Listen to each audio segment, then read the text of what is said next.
కొబ్బరికాయ మామిడికాయ పచ్చడి తయారీ విధానం. ముందుగా 2 కొబ్బరికాయలని తురిమేసి పక్కన పెట్టుకోవాలి. ఇప్పుడు అందులో 2 మామిడికాయ పచ్చి మామిడికాయలు చిన్న చిన్నవి పేస్ట్ చేసుకొని పేస్ట్ వేసుకోవాలి.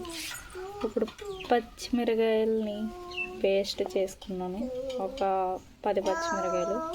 ఈ పేస్ట్ కూడా ఇందులో వేసి కలుపుకోవాలి. ఇప్పుడు ఇందులో తగినంత సాల్ట్ వేసుకోవాలి.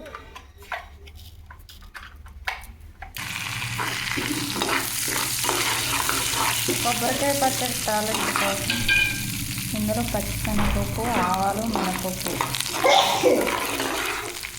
కరివేపాకు,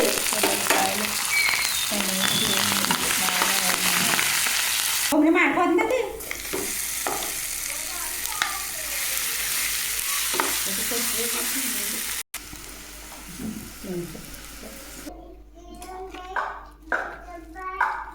ఈ తాలింపులో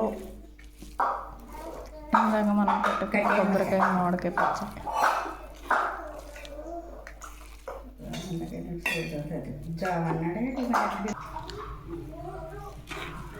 కొబ్బరికాయ మామిడికాయలు కాసేపు వేగనివ్వాలండి. తాలింపు